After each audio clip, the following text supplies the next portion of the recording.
What you are about to hear is highly classified.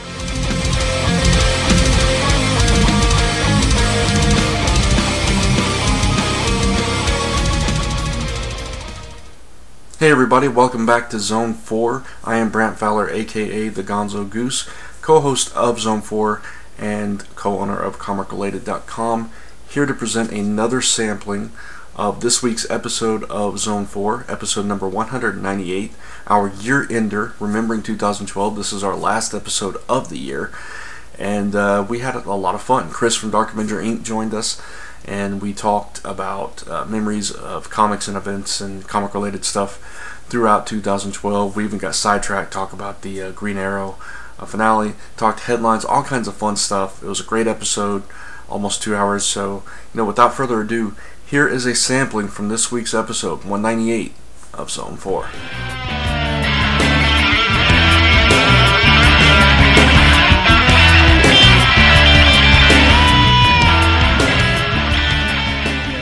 All right. I still don't understand one thing with DC. Jim Lee is one of the heads now, yet Jim Lee was one of the heads in Wildstorm, and Wildstorm went under and is gone. So Jim Lee moved to DC as an artist. Now Jim Lee is the head of DC. Why? I mean, he crashed. Because of his proven track record, Chris. That's obvious.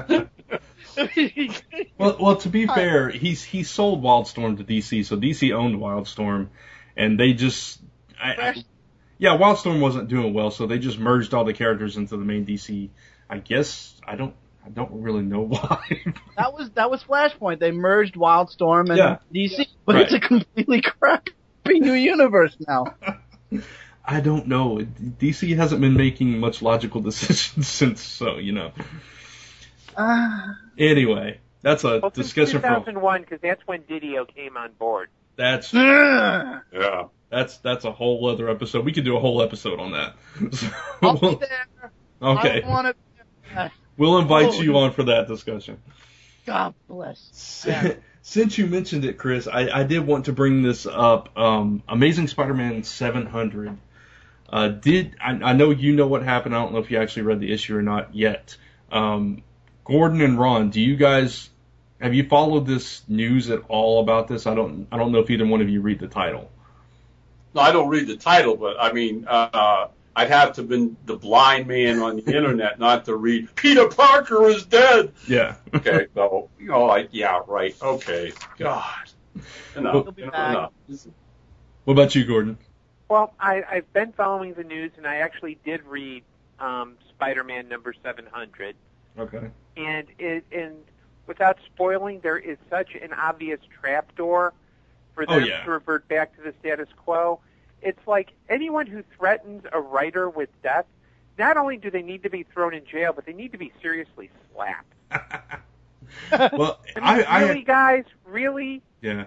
I actually will spoil it, so anybody that doesn't want to hear the spoilers, because this is the week it came out, I understand that. Fast forward for a few minutes, because I am going to spoil it right here.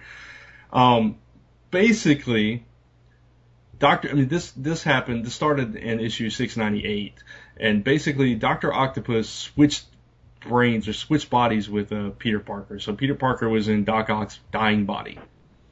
And of course Doc Ock was in Peter's healthy body. And so 700 is all about Peter trying to fix it. And the way this happened was through Doc Ock's Autobots.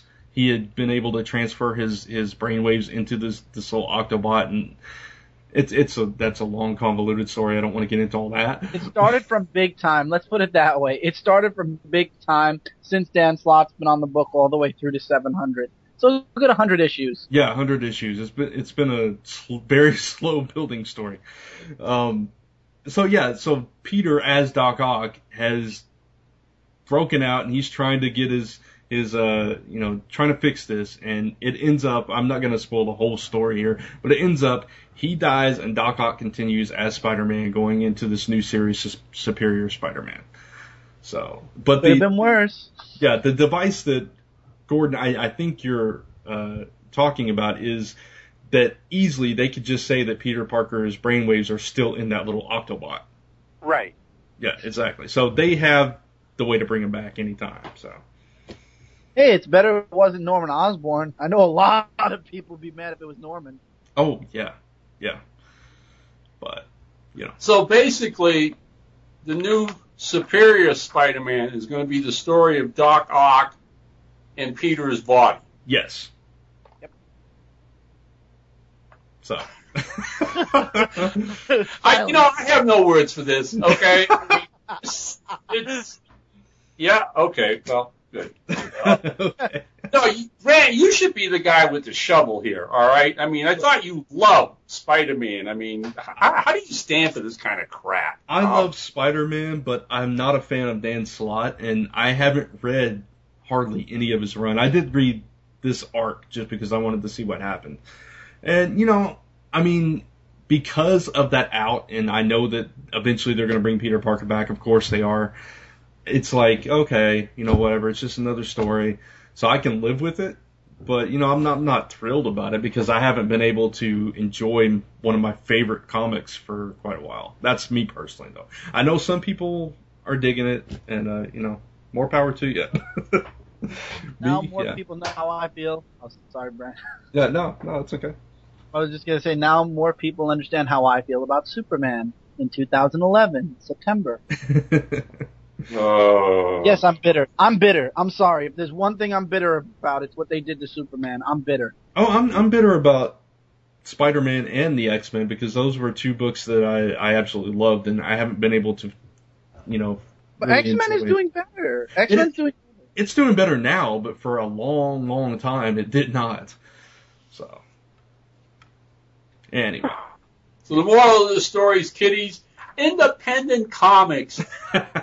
Yes. Yeah, I mean, we can't even go to Ultimate Spider-Man for a good Peter Parker story anymore because he's Parker.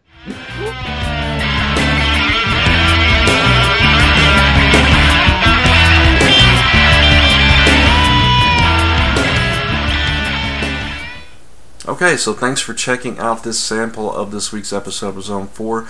We hope you enjoyed it. If you do, go find the full episode. It's up on zone4podcast.com and comicrelated.com already. Should be up on iTunes, and it'll be up on Dark Avenger INC's YouTube channel tomorrow.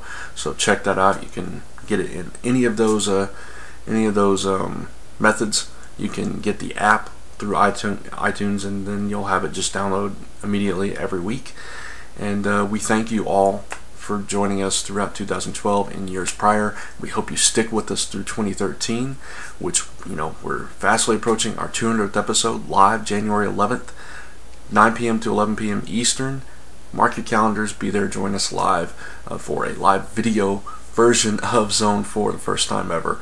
So it should be a lot of fun, a lot of cool things coming in 2013. We've already been talking about some other stuff for later in the year. We got the comic, we got the game, we got all kinds of stuff. So it's been a fun year, and it's going to be an even better year in 2013 for Zone 4. Again, thanks for listening, thanks for watching. We'll see you next time.